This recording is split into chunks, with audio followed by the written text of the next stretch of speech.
wajah Bunda itu dulu seperti banyak benjolan-benjolan yang tumbuh.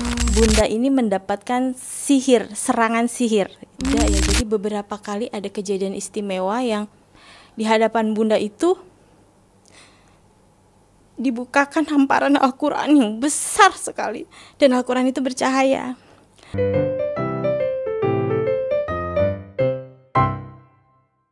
Bismillahirrahmanirrahim. Assalamualaikum warahmatullahi wabarakatuh. Halo Sobat Al-Hikmah TV, kembali lagi bersama saya Lutfia Haura Ramadanti di podcast Sisi Perempuan.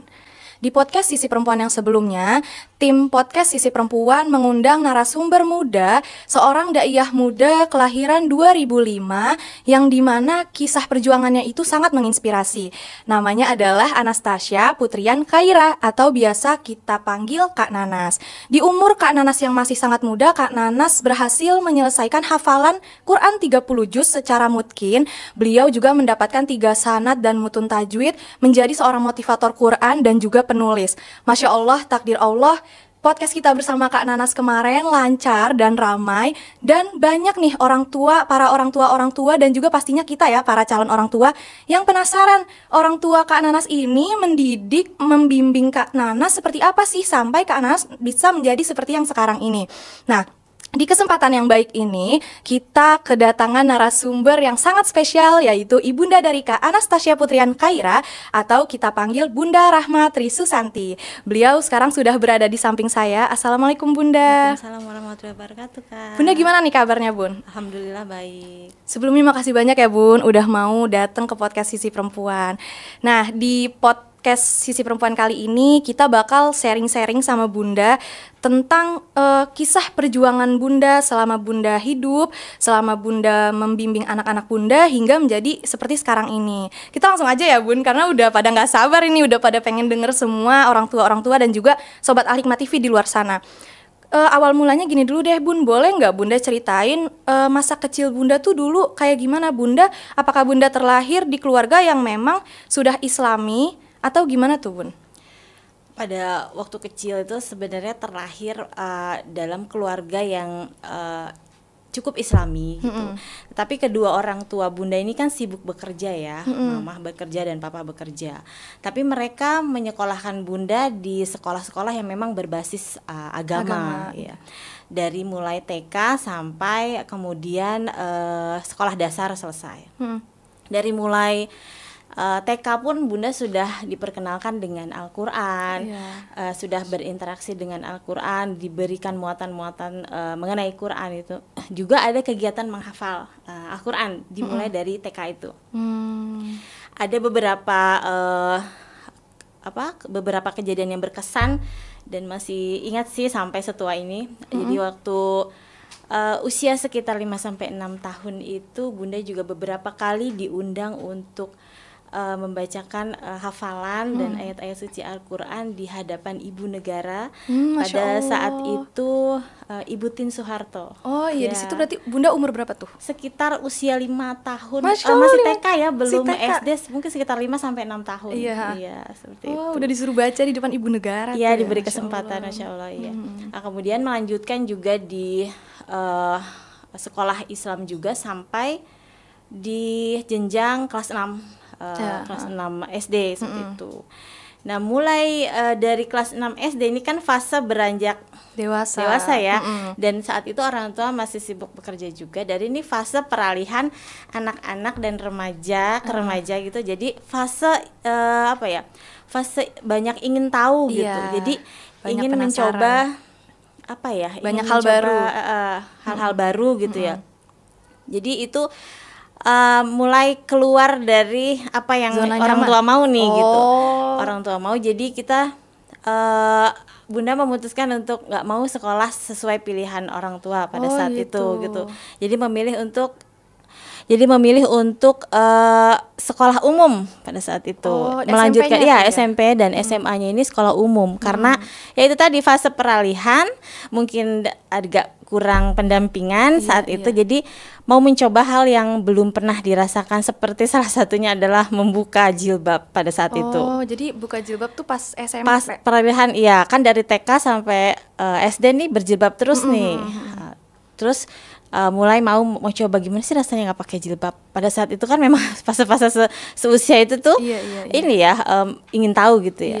Lalu memutuskan untuk sekolah umum di SMP dan SMA-nya seperti itu. Terus abis itu Bunda lanjut kuliah masih buka jilbab? Jadi lanjut kuliah itu masih masih tanpa berhijab ya. Qadarullah waktu itu melanjutkannya di Akademi Sekretaris yang memang waktu itu dunianya tidak kurang syar'i ya, jadi masih tidak berjilbab. Dan tambahan lagi ketika ketika kuliah ini kan biasanya kalau kita di fase-fase kuliah pengen punya penghasilan tambahan nih. Iya benar. Gitu. Jadi ikutlah job-job event sebagai sales promotion girl. Jadi dengan banyak produk mulai dari rokok dan lain-lain ya. Seperti itu pada fase itu. Pada fase di saat kuliah seperti itu. Nah, kemudian selesai kuliah belum sampai selesai sih sebenarnya kuliahnya itu. Jadi Bunda tuh orangnya mudian ya, bosenan gitu. Jadi kadang mengisi event, kadang coba ngelamar kerja di di kantor seperti itu, tapi itu sambil masih labil kuliah, gitu iya seperti itu. Kemudian juga setelah itu Bunda tidak lama setelah itu memutuskan untuk menikah di usia yang sangat muda. Oh, berapa tuh Bun? Usia 19 tahun. Masya Allah. Suaminya usia pada berapa? saat itu suaminya 21. Oh, 21 tahun. Ya, kita masih sama-sama kuliah pada saat itu. Kenapa Bunda memutuskan menikah muda? Karena karena ya sebenarnya gini, karena basicnya diberikan agama ya. Kita juga merasakan ya nggak baik berhubungan, tetap ada panggilan itu. Iya, gitu. benar. Lalu memutuskan untuk menikah jadi muda. mending dengan cara yang halal gitu ya Bun ya. Terus itu. akhirnya Bunda hijrah nih Bun. Pasti Bunda mengalami banyak cerita kan ya. Apa sesuatu hal apa yang akhirnya membuat Bunda tuh wah ini udah nggak baik, aku harus mulai memakai jilbab lagi. Terus Bunda hijrah itu kapan tuh Bun? Jadi selama awal pernikahan ini kan belum berhijab ya, masih bawa energi lama lah istilahnya. Nah ini berefek yang luar biasa. Jadi awal Bunda memutuskan untuk berhijrah itu karena Bunda ini mendapatkan serangan sihir. Dan itu bisa dibuktikan dari beberapa terapis ruqyah yang memang pada saat itu memberikan terapi ke Bunda ya. Jadi wajah Bunda itu dulu seperti banyak benjolan-benjolan yang tumbuh. Gitu. Kemudian ada beberapa lagi gejala-gejala. Nah dari situ Bunda mulai di medis ini kan tidak ketemu ya. Jadi Bunda melakukan pengobatan Quranic healing itu. Nah, itu kan pengobatan ruqyah itu kan dengan ayat-ayat Al-Qur'an seperti itu. Nah, pada saat di ruqyah ini kan reaksinya sangat frontal pada saat itu. Lalu karena seringnya ruqyah ini mulai lagi sering mendengar Al-Qur'an yang dulunya pernah Bunda sering baca, pernah hafal seperti itu. Itu ada panggilan panggilan hati yang sedih sebenarnya. Ini mungkin teguran dari Allah kenapa Al-Qur'an itu ditinggalkan. Jadi diberikan ujian seperti itu, diberikan nikmat sakit seperti itu. Nah, pada suatu sore ini Bunda jalan gitu ya. Itu tiba-tiba berhenti di sebuah tempat. Nah, tempatnya ini ternyata adalah sebuah lembaga rumah Quran seperti itu. Nah, itu nggak tahu kenapa tiba-tiba terpanggil untuk masuk ke situ. Cuma ngeliatin aja tadinya dari luar itu kok banyak yang syar'i keluar gitu ya, banyak bawa Quran apa ya, aku pengen tahu seperti itu. Lalu kemudian masuk, nah itu memberanikan diri untuk belajar lagi di situ seperti itu. Nah awalnya itu Bunda yang belajar di situ gitu. Lalu kemudian Anas menyusul. Oh jadi di situ posisinya Bunda juga udah punya Anas, sudah lahir ya? Iya. Udah berapa Anas tahun sudah Bunda di situ? Berapa ya? Anas itu udah sekolah dasar kalau nggak salah deh. Ya Anas tuh sekolah dasar di situ. Jadi Anas juga menyusul di situ. Lalu kita belajar bersama di situ. Belum menghafal pada saat itu. Belajar tahsin ya, memperbaiki bacaan Al-Quran. Kemudian ya makin lama kita diberikan kesempatan untuk menghafal Al-Quran di sana. Kita beda kelas nih ceritanya Kak. Kalau Bunda itu di kelas pagi, Anas di kelas sore gitu ya. Gak ada yang tahu kita ibu dan anak gitu. Tapi qadarullah pada saat itu ada satu ustazah nih yang mengajar Bunda dan mengajar Anas juga, tapi mereka nggak tahu kita ibu dan anak. Cuma beliau itu bilang, Bu Rahmah, ada satu murid nih di kelas sore gitu ya, murid anak yang kok mirip ya gaya menghafalnya. Itu kalau menghafal tuh pakai gini gitu, tangannya gerak gitu, dan bacaannya agak mirip sama Bunda gitu. Ya itu mereka nggak tahu kalau kita adalah ibu dan anak gitu. Dari situ kita suka balapan hafalan tuh Kak. Kejar-kejaran ya. Kejar-kejaran gitu. Makin kesini Anas itu udah mulai udah kelas 6 ya, waktu itu udah mulai kelas 6. Dia sudah punya hafalan beberapa juz.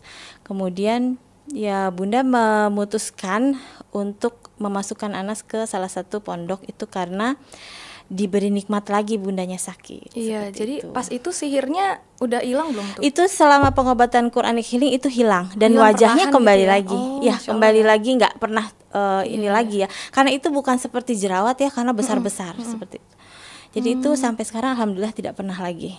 Terus tiba-tiba Bunda dikasih sakit. Ya. Sakit apa tuh Bun? Sakitnya itu sebenarnya tiba-tiba ya Kak. Sakitnya tuh tiba-tiba. Jadi seperti bisa melihat tapi samar, seperti kabur ya, pandangannya kabur. Terus juga sesak nafas dan nggak bisa untuk melihat orang lain, nggak bisa keluar rumah. Takut gitu ya?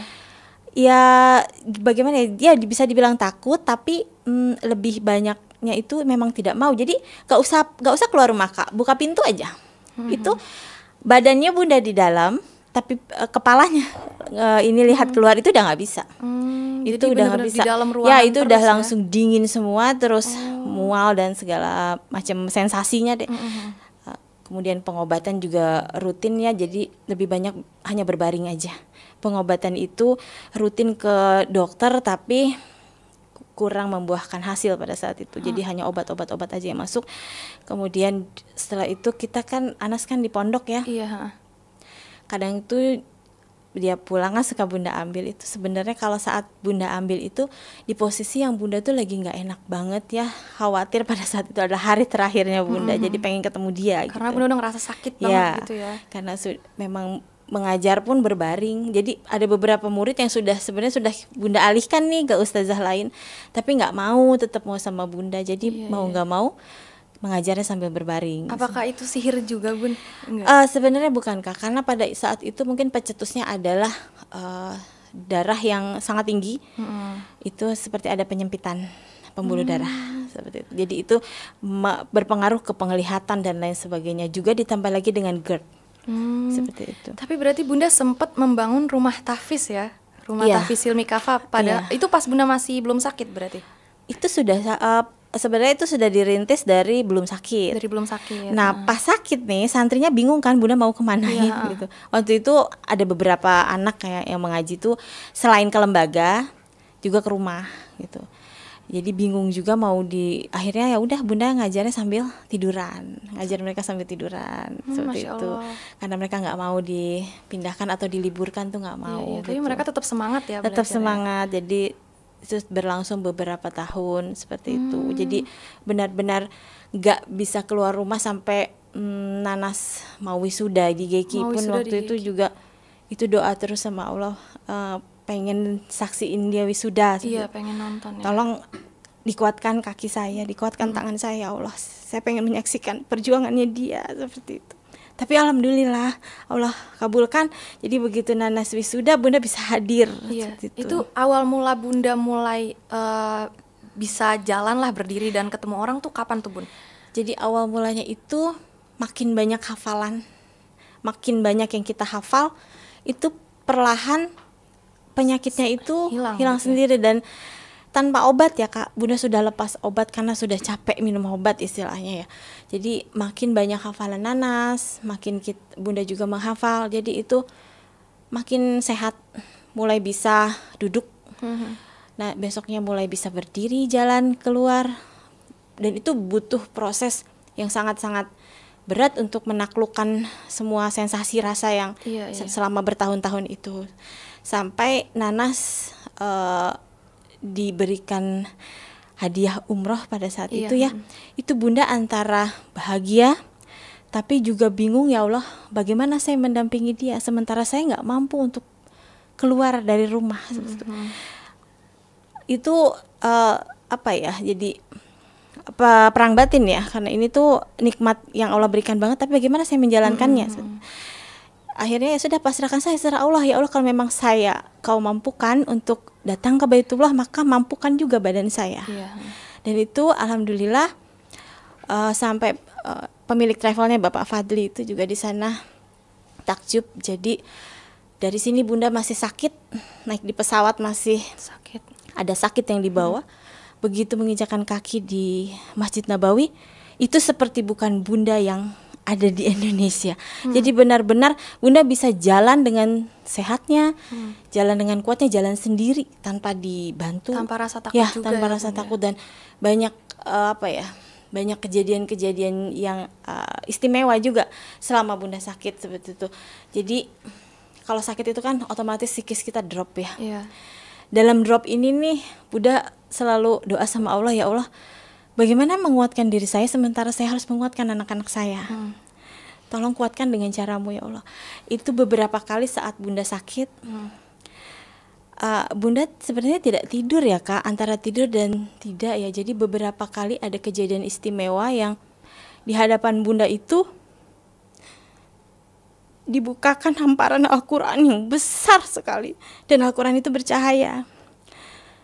Kemudian Bunda ditunjukkan salah satu surat, ada yang menunjukkan salah satu surat, yaitu surat Al-Ankabut ayat 2. Bunda diminta untuk membaca itu, tapi Bunda tidak tahu siapa yang menyuruh membaca. Bunda hanya mendengar di telinga Bunda dibaca ayat ini gitu, surat Al-Ankabut ayat 2. Nah setelah Bunda baca, Bunda itu makin meleleh dengan kasih sayangnya Allah ya. Mungkin itu cara Allah untuk menguatkan Bunda seperti itu. Di surat Al-Ankabut ayat 2 itu kan Allah berfirman, apakah kita merasa, ya jangankan manusia untuk mengira iya. Jadi kejadian itu beberapa kali, tidak hanya sekali. Ditunjukkan lagi surah Al-Ankabut, ditunjukkan lagi sampai itu tuh Bunda buka setiap hari, diulang-ulang saja ayat 2 itu gitu. Jadi itu sampai sekarang surah yang sangat punya cerita istimewa buat Bunda ya. Dan Al-Quran itu berukuran sangat besar ya di hadapan Bunda seperti itu. Jadi banyak keajaiban-keajaiban Al-Quran yang Bunda rasakan ya. Itu benar-benar amazing banget ya. Keajaiban bahwa Al-Quran itu benar-benar sebegitunya mengubah hidup kalau kita memang mau mendekat seperti itu. Masya Allah ya Bun ya. Iya. Dan itu Anastasia waktu dapat hadiah umroh itu karena dia tasmi 30 juz sekali duduk ya. Jadi di situ emang hafalan Anastasia tuh mutkin gitu ya. Nah terus Bun, akhirnya dia ngambil sanad, itu kemauan dari Anastasia sendiri atau Bunda yang menyarankan? Jadi Anas ini tipe anak yang patuh banget ya sama Bunda ya. Sampai hal-hal akademis dia atau setelah ini aku harus apa itu dia selalu minta sarannya dari Bunda. Tapi Bunda juga tidak mau jadi orang tua yang egois ya. Jadi menyesuaikan juga dengan kemampuan dia. Dan pada saat itu Bunda memang menyarankan, kamu kan sudah nih selesai 30 juznya, yuk coba ambil sanad. Tapi aku nggak bisa Bun, aku nggak pede, aku gimana nanti seperti itu. Akhirnya Bunda bawa langsung ke sana Kak, ke tempat sanad itu, ke Mahat Syekh Ali Jaber rahimahullah itu. Sampai di sana itu peserta sanad, program sanad ini tuh sudah dewasa sekali. Ada yang dosen, ada juga ya usianya sudah 30 ke atas. Pada saat itu Anas usia sekitar berapa ya? 14 atau 15 ya? Ya, 14-15. Dia merasa minder mungkin ya ngelihat dia minder banget. Bunda nggak salah gitu. Pilihin aku program ini. Aku paling kecil Bun. Enggak salah, dicoba aja. Nah, kalau nanti seiring berjalannya waktu, misalkan kamu sudah jalani ternyata kamu memang benar-benar nggak sanggup, ya sudah kita ini. Tapi alhamdulillah dia ikuti. Memang kalau kelas sanad kan program belajarnya memang benar-benar ini ya Kak, dari guru-gurunya tegas. Kadang-kadang dia pulang sanad itu sampai muntah-muntah itu hanya belajar karena mengulang-ulang satu huruf. Iya. Harus benar. Ya, misalkan ain ya, itu seharian itu ya dia ulang itu. Jadi pas pulang tuh tenggorokannya sakit kadang dia muntah. Aku tadi kebanyakan ini Bun kayak gitu. Tapi Masya Allah ya sekarang jadi bacaan Anas tuh Masya Allah bagus gitu ya. Iya.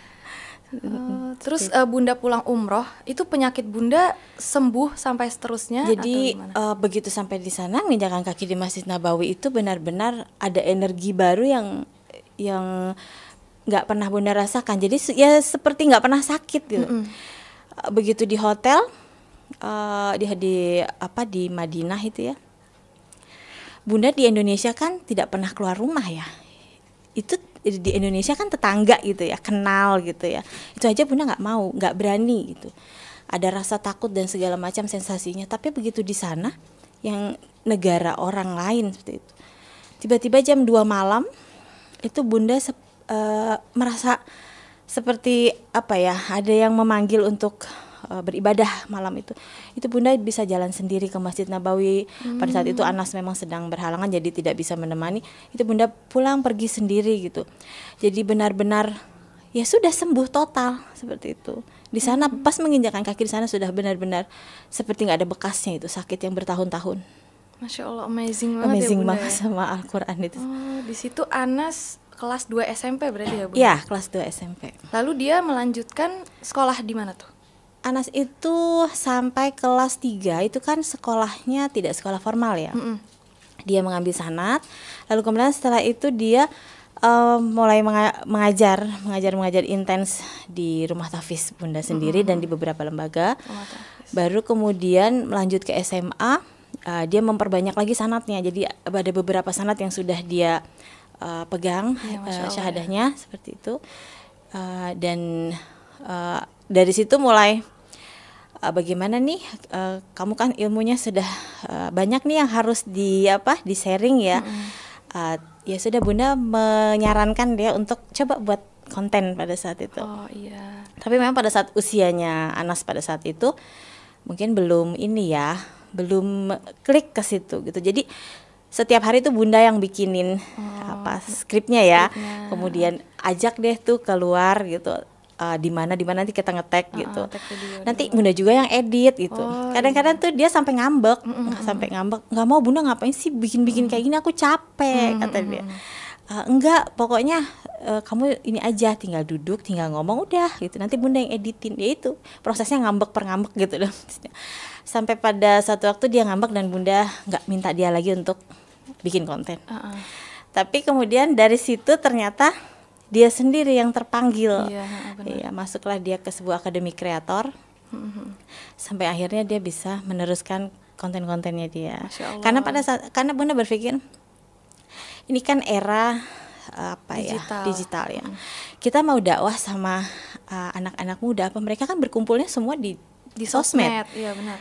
Kita bisa aja berdakwah di masjid tapi kan isinya tidak sebanyak mereka di sosmed gitu. Jadi supaya banyak memberikan ilmunya, ya selain mengajar, jadi membuatlah konten yang berisi ya tips, saling menyemangati seperti itu. Karena kan bisa jadi amal jariah juga ya Bun ya, apa yang kita share di sosmed itu ya Bun. Terus Masya Allah berarti Anas ambil paket ya di ujiannya ya? Paket. Sebenarnya menurut Bunda nih Bun, ada pertanyaan juga dari teman kita. Sekolah formal itu penting gak sih? Kenapa Bunda memilih memasukkan Anas ke pesantren yang khusus menghafal Quran aja gitu, gak ada akademiknya?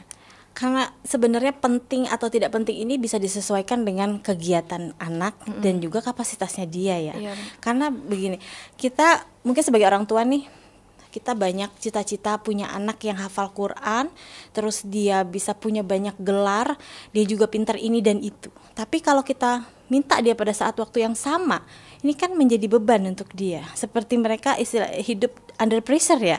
Jadi Bunda mau mereka satu-satu dulu fokusnya. Kalian mau menghafal Quran dulu aja. Nanti selesaikan itu, nanti ada tahapnya lagi. Nanti baru kalian mengambil sanad mungkin. Setelah mengambil sanad, barulah kalian sekolah formal. Ini dalam ininya Bunda ya, parentingnya Bunda. Jadi setelah mengambil sanad, selesai mereka SMA, baru kan ini persiapan untuk kuliah nih. Mungkin nanti di kampus kan banyak ketemu dengan muatan-muatan pelajaran-pelajaran umum, baru di SMA-nya ini yang agak lebih diberikan untuk ke kuliahnya seperti itu. Tapi Masya Allah ya Bun, ketika Anas fokus ke ilmu akhirat, dunia mengikuti dunia gitu. Melayani sekali. Iya benar. Banyak beasiswa yang datang dan kebaikan-kebaikan keajaiban yang Bunda Iya. rasakan juga ya Bun. Iya. Masya Allah. Kadang-kadang banyak orang tua tuh yang bertanya ke Bunda pada saat memutuskan dia hanya menghafal Quran tapi sekolah formalnya pakai paket atau sekolah terbuka. Itu banyak sekali tuh orang tua yang nanti bagaimana? Orang yang sekolah aja Mau jadi susah apa nih cari gitu kerja, ya? gimana yang nggak sekolah? Iya Gitu. benar-benar. Kalau Bunda menerapkan prinsip, Bunda tidak mau tawakal pada selembar ijazah, Masya Allah. tapi Bunda bertawakal kepada Allah, karena Allah pemilik semua. Tinggal kita mendekat dan mengikuti jalan Allah, insya Allah dunianya diberikan tanpa kita harus sangat-sangat memutar otak, meninggalkan Allah, menjauhi demi dunia, malah dapat lelahnya aja. Dan itu Bunda membuktikan.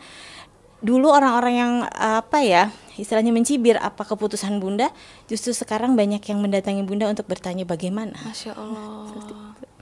Terus juga Bunda menemani Anastasia nih menghafal dan merojaah. Iya. Itu kebanyakan nih ya Bun ya.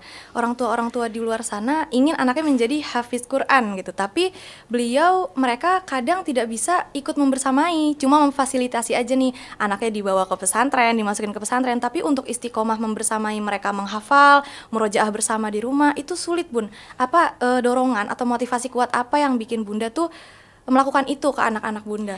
Jadi kalau Bunda menerapkan di anak-anak itu, Bunda bersahabat dengan mereka. Jadi Bunda melahirkan sahabat sendiri gitu. Karena gini, nalurinya manusia itu sebenarnya dari mereka bayi pun mereka butuh sahabat. Seperti bayi, dia ditinggal pasti nangis kan ya Kak? Iya benar. Paling tidak kita berikan dia boneka atau apa, itu kan berarti dia butuh teman untuk berbagi rasa seperti itu. Nah, apalagi manusia dan apalagi anak-anak gitu, mereka butuh sahabat untuk sharing, untuk menuangkan semua rasanya mereka nih gitu. Dan orang tua itu juga seharusnya mencontohkan sadar bahwa anak-anak ini adalah pribadi-pribadi yang unik. Mereka tidak ada yang sama satu sama lain. Jadi tidak bisa ditekan mereka harus sama seperti si A. Itu si A bisa seperti ini kok kamu enggak? Seperti itu. Jadi Bunda juga belajar untuk menjadi ibu yang tidak egois, hanya bisa menyuruh lalu berbalik arah dan menuntut hasil. Karena mereka kan juga seperti kita, posisikan juga saat kita menyuruh mereka, posisikan kita sebagai orang tua itu ya seusia mereka. Jangan hanya menyuruh berbalik arah lalu hasilnya tolong banggakan, tolong buat bangga orang tua, tapi seperti misalkan menyuruh menghafal, tapi orang tuanya sibuk main handphone, scrollnya TikTok. Anaknya disuruh murojaah. Iya benar. Ini kan anak pasti akan berpikir kok hanya aku yang dibebankan untuk membanggakan orang tuaku, tapi orang tuaku tidak mencontohkan. Kan orang tua itu kan tauladan. Iya, walaupun mungkin sebagai orang tua kita beda hasilnya dengan pencapaian anak-anak kita. Kita ngafal bareng nih, wah mereka udah ngebut sampai mana, ibunya belum. Tapi yang mereka lihat dan mereka rasakan itu kan prosesnya. Ibuku ada di setiap fase kehidupan aku, tidak hanya fase kehidupan fase kehidupan dari bayi besar, tapi fase belajarnya mereka juga didampingi. Dengan begitu kan bonding orang tua ke anak ini kan makin dekat. Kalau mereka sudah dekat, mereka bersahabat dengan kita, tidak ada tuh yang mereka takut untuk ceritakan ke orang tuanya. Sedih kalau di masa sekarang ya banyak banget tuh kayak misalkan bullying yang anaknya sudah ngadu nih sepertinya ke mamahnya, tapi mamahnya responnya seperti apa, pada akhirnya fatal. Tidak bercerita ya, lagi tidak akhirnya. Kadang anak mau cerita nih sudah diberondong dengan omelan-omelan. Bunda berusaha untuk memposisikan diri Bunda ketika mereka bercerita. Bunda ini seusia mereka. Jadi kalau Anas yang bercerita ya Bunda memposisikan diri Bunda seusianya Anas, anak belasan tahun yang pasti mereka berharap jawabannya ada jawabannya asik, tapi dikasih muatan nasihat di situ. Jadi tidak merasa sangat-sangat digurui. Boleh ditanya, Anas sampai detik ini tidak pernah ada yang dia tutupi. Apapun dia berani cerita ke Bunda. Terbuka ya, dia sangat terbuka. Selama Bunda membimbing anak-anak Bunda nih, sekarang anak Bunda udah berapa nih Bun? 3. Udah 3 ya? Iya. Umur berapa aja tuh? Kan Anas Anas pertama 19, adiknya Yuga itu 16, sama yang balita 2 tahun. Oh berarti jaraknya jauh Jauh banget ya? Jauh banget. Masya Allah ya, itu emang disuruh ini kali ya, ada penerus lagi nih dari Sebenarnya Bunda 5 nih. ya, jadi yang 2 kan tidak ada seperti Itu di antara adanya Anas yang kedua sampai Iya. yang kedua itu? Iya. Masya Allah. Terus selama Bunda membimbing anak-anak Bunda nih, tantangan apa sih yang Bunda alami? Karena kan yang namanya anak-anak, apalagi remaja ya Bun ya, imannya tuh naik turun. Iya, Dan mereka, iya benar yang Bunda bilang tadi, kemudian kayak Anastasia awalnya gak mau bikin konten. Akhirnya pas Bunda berhenti, mereka ini sendiri. Pendekatan apa sih yang Bunda lakuin ke anak-anak Bunda sampai akhirnya mereka tuh istiqomah, semangat, dan itu melakukannya sendiri gitu Bun? Lebih ke memberikan haknya mereka, jangan hanya menuntut kewajibannya. Kadang kan juga orang tua kan punya cita-cita anaknya seperti ini, seperti A, seperti B, mencapai ini dan itu. Tapi kadang sebagai orang tua kita lupa memberikan hak-haknya mereka. Mungkin jadi terlalu banyak belajar, nggak ada sisi dia me time-nya, seperti itu. Jadi Bunda sih lebih fleksibel aja. Kalau dia aku lagi capek nih Bunda, ya udah kamu mau apa? Kamu mau Mau main game silakan. Toh selama itu sesuai porsi, tidak jadi kecanduan seperti itu. Atau dia mau hobinya dia, mau ke salon atau apa, silakan. Nanti kan udah enak lagi tuh ininya ya, udah dapat lagi moodnya. Ya udah, dia lanjut lagi. Capek itu kan natural ya. Dalam kegiatan yang selalu kita kerjakan, capek itu kan normal. Gitu. Boleh, capek itu boleh, wajar. Seperti itu. Tinggal lakuin aja apa yang kita pengen di saat capek itu. Karena ya kan diri kita juga butuh haknya. Dia minta gitu ya. Dia minta haknya. Aku pengen refreshing dulu. Ya udah berikan. Pasti kan setelah refreshing ini beda lagi moodnya kan, moodnya beda kan, nah seperti itu. Bagaimana sekarang Bunda melihat Anastasia nih, Bun Anastasia yang sekarang yang sudah menjadi motivator Quran, terus beliau juga sudah menjadi guru ya, mengajar sampai ke luar negeri. Perasaan Bunda gimana tuh melihat Anastasia Putrian Khaira sekarang sudah menjadi seperti ini gitu? Perasaannya pastinya bahagia banget ya. Terus bersyukur banget diberi kesempatan sama Allah bisa melihat dan menyaksikan dia tumbuh seperti ini, dia mencapai posisinya seperti ini, yang sangat-sangat gak Bunda sangka, diberikan kesehatan lagi sampai Bunda bisa menyaksikan dia. Bangga pasti, ya haru pasti, karena seorang Anastasia anak yang sangat introvert, anak yang bila dia lugu, dia bisa ada di titik ini. Dan saya juga mau mengucapkan terima kasih untuk Nanas, karena dia anak pertama saya, dia guru bagi saya, dia yang mengajarkan saya menjadi ibu, dia yang mengajarkan saya harus bagaimana mengurus anak dan mendidik anak. Dia adalah guru saya. Saya berterima kasih sekali Allah menitipkan Anas pada saya. Gitu ya Bun ya. Terus juga Masya Allah sekarang Anastasia sudah mengeluarkan buku pertamanya ya Bun ya, yang judulnya Penghafal Al-Quran Juga Manusia gitu. Pastinya banyak sekali pengalaman yang Bunda alami ya bersama anak-anak Bunda, keajaiban-keajaiban Bunda yang dimana ketika keluarga kita difokuskan untuk mendekat kepada Allah ya Bun, menghafal, itu banyak keajaiban yang Bunda terima ya Bun ya. Masya Allah. Terus harapan Bunda nih untuk Anastasia dan juga anak-anak Bunda yang lain ke depannya apa nih Bun? Harapannya semoga mereka bisa tumbuh menjadi anak-anak yang bahagia. Anak-anak bahagia itu terpenting ya untuk menjalani hidup. Bahagia dulu, baru fokus dengan apa yang mau mereka lakukan. Semoga mereka juga bisa menjadi anak-anak yang diberikan keselamatan, kesuksesan dunia akhirat. Dan juga semoga langkah-langkah kecil mereka kelak akan menjadi jejak besar untuk umat ini. Masya Allah. Terus juga harapan Bunda untuk rumah tahfiz yang Bunda bangun nih apa nih Bun? Semoga rumah tahfiz ini bisa terus berdiri ya sampai hari akhir. Semoga bisa menyebarkan dan memberantas buta huruf dan buta baca Quran, dan juga bisa menjadi salah satu wadah untuk para generasi muda untuk mempelajari Al-Quran. Ya, Masya Allah, untuk amal jariah juga khususnya ya Bunda ya. Terus Bun, Kalau harapan Bunda nih untuk para orang tua di luar sana itu apa, Bun? Ada nih mereka yang ngerasa telat, Bun, untuk ngajarin Al-Quran ke anak-anaknya karena anak-anaknya sudah dewasa, terus orang tuanya juga sudah mulai menua. Apa harapan Bunda untuk mereka? Sebenarnya nggak ada kata terlambat ya kalau untuk Al-Quran, karena Al-Quran itu kan tidak ada tertulis untuk usia sekian dan sekian. Al-Quran tidak ada tertulis untuk yang muda. Al-Quran ini Allah turunkan memang untuk seluruh umat Islam, mau muda sampai tua. Jadi tidak ada kata terlambat selama Allah memang masih menitipkan nafas pada diri kita. Jadi untuk para orang tua di luar sana yang memang punya cita-cita anaknya menjadi seorang penghafal Al-Quran, mulai hari ini, mulai detik ini, bismillah, dimulai dari orang tuanya dulu. Ayo belajar bersama yuk. Jadi insya Allah kalau ada yang diperjuangkan, insya Allah ada indah di depan sana.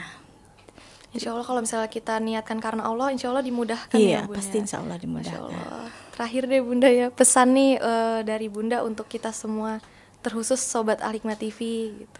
Untuk Al-Hikmah TV semoga bisa terus berkontribusi menjadi media yang mencerdaskan, mengedukasi seluruh kalangan ya, dan juga memberikan ide-ide segarnya nih untuk kaum generasi Gen Z seperti itu, dengan tayangan-tayangan yang inspiratif dan edukatif. Masya Allah, syukron jazakillah khairan Bunda. Terima kasih sudah mau diundang ke podcast Sisi Perempuan.